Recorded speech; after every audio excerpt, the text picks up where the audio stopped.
so jumping right into this recipe, I have here my king oyster mushrooms. These you can find at your local oriental market. And I'm just going to take these and slice these lengthwise. Now for those of you that would like a shortcut, you can actually pre-shred your oyster mushrooms before you cook them. But I actually don't mind the cooking process. I like to sear them, I like to slow cook them and then shred them by hand with 2 forks, but it's all down to preference. Here I have a little bit of a seasoning mix for my mushrooms.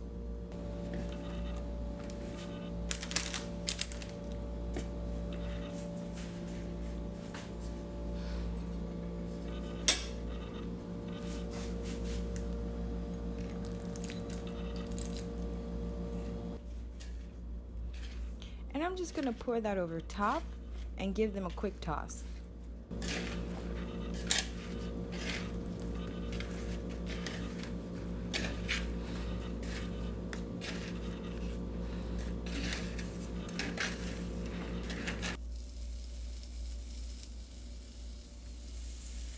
Right into my cast iron pan, I'm just going to essentially just slow cook these mushrooms until they're nice and tender.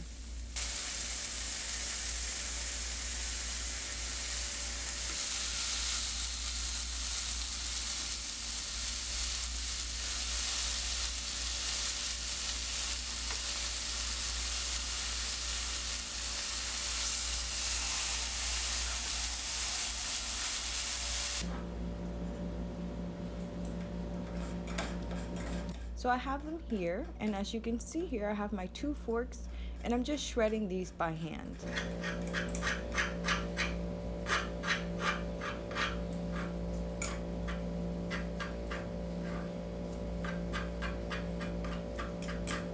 Here I have in my food processor the seasoning liquid for the seitan dough.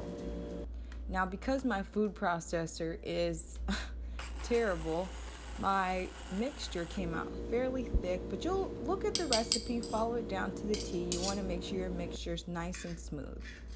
Here I have my seitan flour, as well as a bit of baking powder.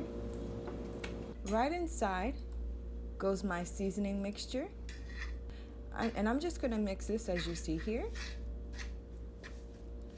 As you can see, the gluten strands aren't immediately sticking and marrying together because of the baking powder. It helps to break up those long gluten strands, at least for the time being.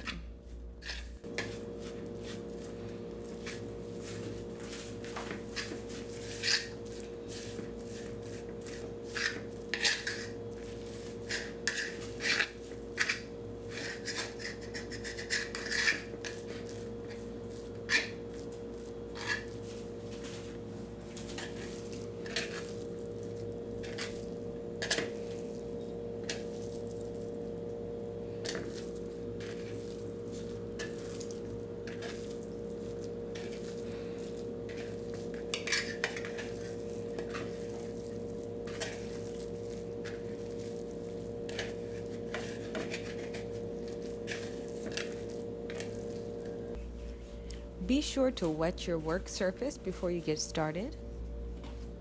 This will stop the rice paper from sticking to your cutting board or to your counter, whichever work surface you're using.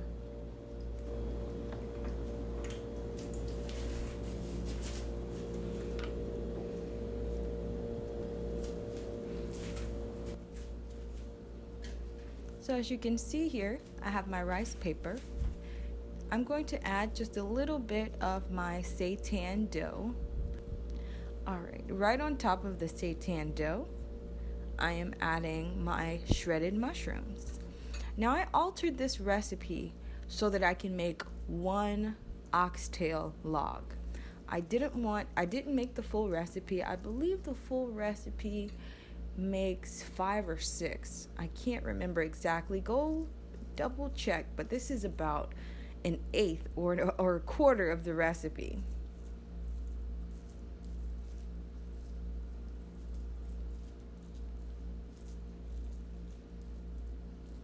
So I just rolled that up nice and tight. And the premise behind using spinach is when you cook spinach, it turns, or when you overcook spinach, it turns this weird green color. And after a while, it's gonna go somewhat of a brownish tint. So it's ideal in cooking oxtails because these are gonna be cooking for a while. The end product is gonna give you this beautiful brown oxtail meat. That's why I use spinach. It is not mandatory. You may alter the recipe to your liking, but for the color, I do prefer spinach. So here's my second roll.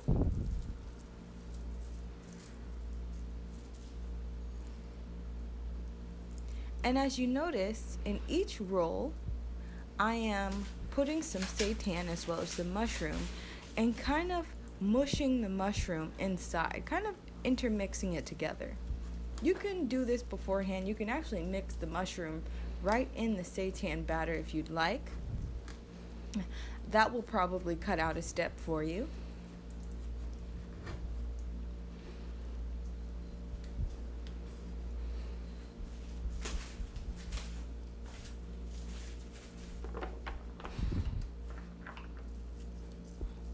And as you'll see here in a moment, this will be my third roll.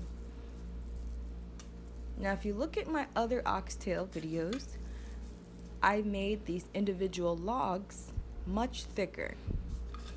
They were much thicker, so I cut each individual roll into two.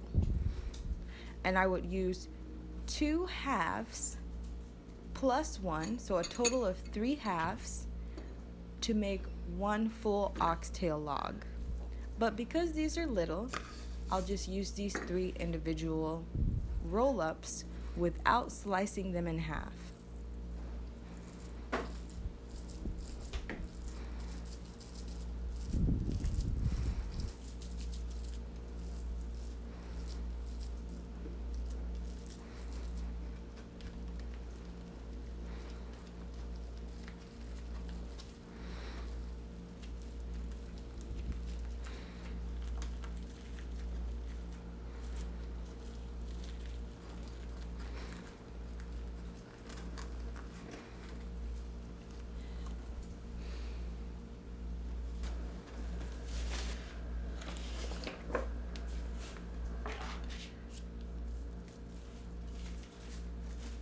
So as you can see here, all 3 go into 1 more rice paper.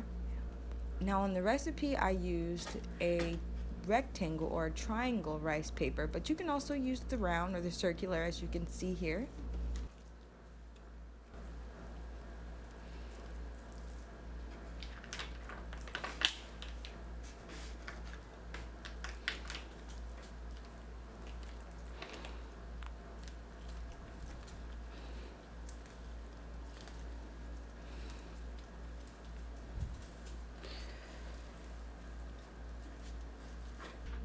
And here I am adding a second layer of rice paper. Keep in mind, if you decide to double up your layer, it will give you a more fatty texture, but you will have to cook it longer.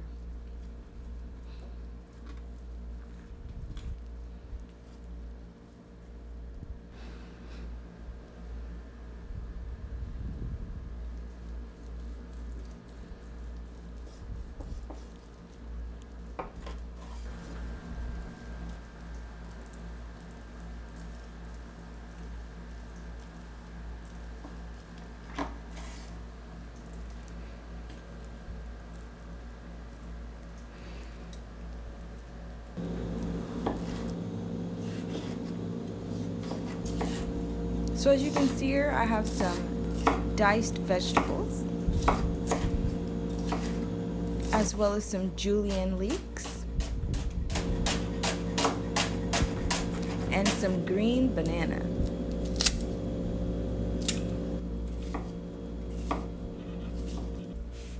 So now that all those ingredients are ready to go for my stewed oxtails, I'm just going to pan sear these. I'm going to pan sear these until they become nice and crispy and golden brown.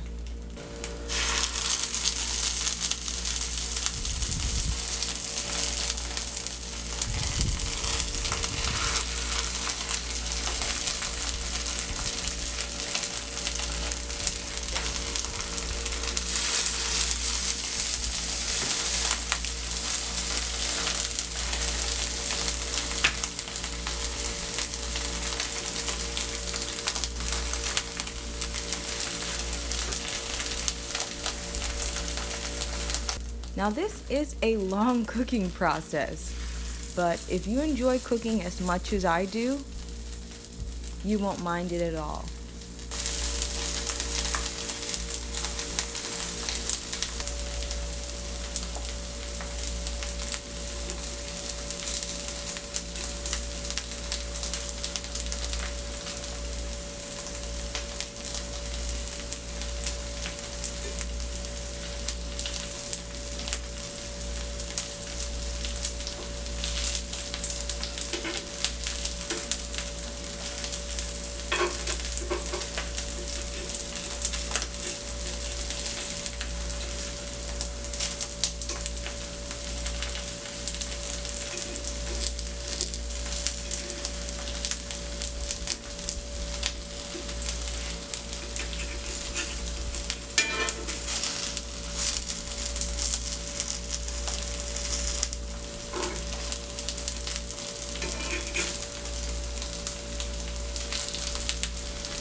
So once those are nice and brown, I remove them from the pan and we get started with our stew.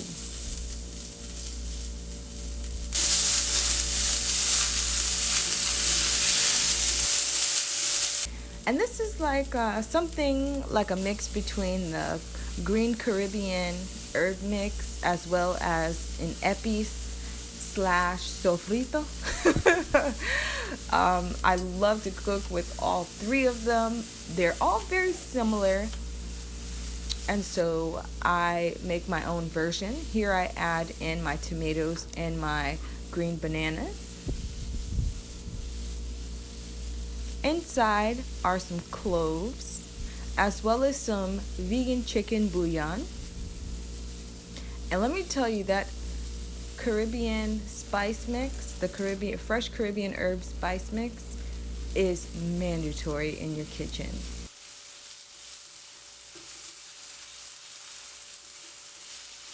Don't forget to check the blog post. Also, as you can see, I've added some browning, as well as some dried thyme, and I bring that to a boil and I cook my green bananas partially. And right inside, I return all of my oxtails, as you can see here. And there's some other herbs and spices that went into this. So again, I'm gonna forward you to the blog post. As you can see here, they're nearly finished and the liquid is thickening because of the starch inside of the rice paper. And I am ready to plate. The rice I have here is a Haitian rice, Diri Djon Djon. This rice is absolutely delicious. I didn't do an authentic version of this because I didn't use white rice. I used wild rice. But I can tell you the flavor is spot on.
I'm just garnishing here with some fresh parsley, and that is it for this recipe.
Before you leave, make sure you go over and check out my Instagram account and go ahead and follow me on Instagram.